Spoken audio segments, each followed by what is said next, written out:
ഇന്നെന്താണോ എന്നും non veg ഒക്കെ അല്ലേ കഴിക്കാറ്?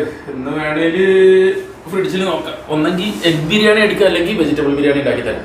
ഹായ്, ഇന്ന് നമ്മൾ ചെയ്യാൻ പോകുന്നത് എഗ്ഗ് ബിരിയാണി. വളരെ വേഗത്തിൽ ചെയ്യാൻ പറ്റിയ ഒരു വിഭവമാണ് ഇത്.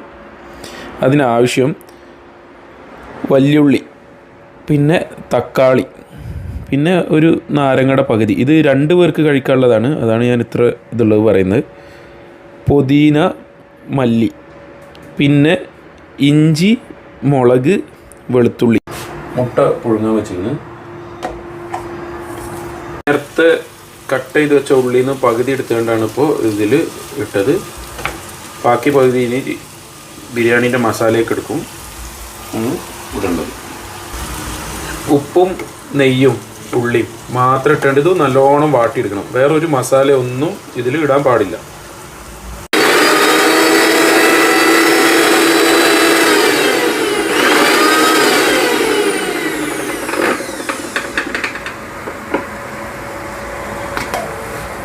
ഓക്കെ, നമ്മൾ ചെയ്യുന്നത് ചെമ്പട്ടി വെച്ചിട്ട് ഗ്യാസ് ഒരു സിമ്മിൽ ഓണാക്കുക. ഇത്ര മതി. എന്നിട്ട് ഇതിൽ കുറച്ച് കോക്കനട്ട് ഓയിലും ഒരു അര അല്ലെങ്കിൽ ഒരു സ്പൂണ് നെയ്യും ഇടും. ഇതിൽ ഓയിൽ ഒഴിക്കാൻ പോവുകയാണ്.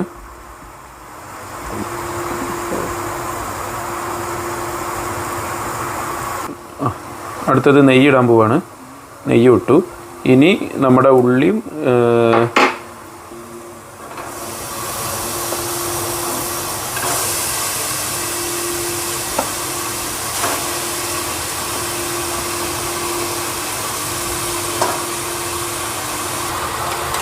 അടിച്ചു വെച്ച മറ്റേ മല്ലിച്ചപ്പിൻ്റെയും മല്ലിച്ചപ്പ്, മുളക്, ഇഞ്ചി അതൊക്കെ കൂടെയുള്ള മിക്സും ഇട്ട് കൊടുക്കുക. എന്നിട്ട് ഇത് നല്ലോണം ഇളക്കണം.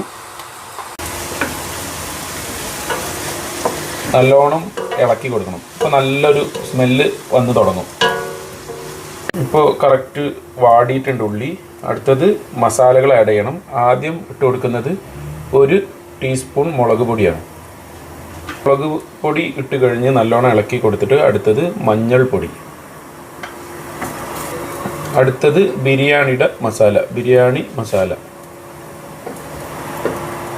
എന്നിട്ട് ഇത് നല്ലോണം ഇളക്കി കൊടുക്കുക. നല്ലോണം ഇളക്കിയിട്ട് ഒരു സിമ്മ്, അതായത് നല്ല ചെറിയ ഇളം തീയിലാണ് ഇതെല്ലാം ചെയ്യേണ്ടത്.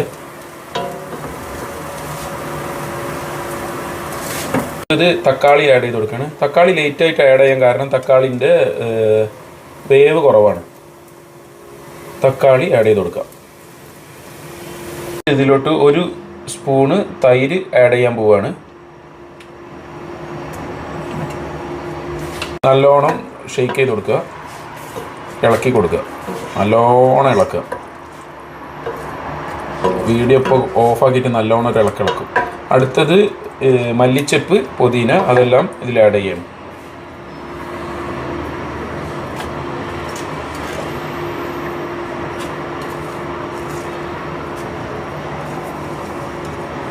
അടുത്തത് നാരങ്ങ കുറച്ച് പിഴിഞ്ഞ് കൊടുക്കണം, സ്ക്വീസ് ചെയ്ത് കൊടുക്കണം.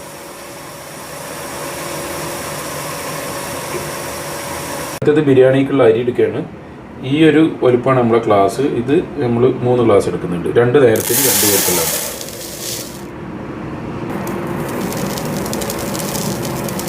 നല്ലോണം അരി എടുത്തിട്ട് കഴുകണം. ഇത് കഴിഞ്ഞിട്ടൊരു 4-5 വട്ടം കഴുകും. അടുത്തത് അരി കഴുകി കഴിഞ്ഞിട്ടുണ്ട്. അരി 2.25 ഗ്ലാസ്സാണ് എടുത്തത്. അപ്പോൾ സെയിം വലുപ്പത്തിലുള്ള ഗ്ലാസ്സിൽ ഒരു 6 ഗ്ലാസ് വെള്ളം പാത്രത്തിൽ വെച്ച് ഇനി മറ്റേ സിനമൺ സ്റ്റിക്ക് അങ്ങനത്തെ സാധനങ്ങളൊക്കെ ഇതിലിടുകയാണ്. ഇത് സിനമൺ സ്റ്റിക്ക്, പിന്നെ ഇത് ബേ ലീഫ്, പിന്നെ ഈ സാധനങ്ങൾ ഇതിൻ്റെ പേരൊന്നും ഫുള്ളായിട്ട് അറിയില്ല, അതൊക്കെ ഇടുന്നുണ്ട്.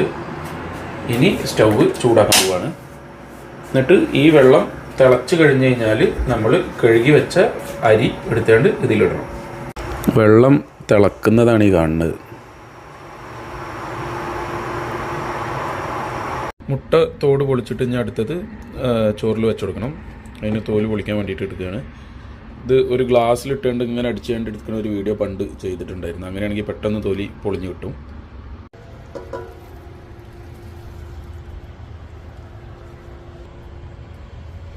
ഗാർണിഷ് ചെയ്യാൻ തുടങ്ങി. അടുത്തത് മറ്റേ ഉള്ളി വാട്ടി വെച്ചതിട്ടു. ബിരിയാണി റെഡി ആയിട്ടുണ്ട്. അപ്പം ഇനി അടുത്തത് വിളമ്പാൻ പോവുകയാണ്. ചൂട് ബിരിയാണി റെഡി.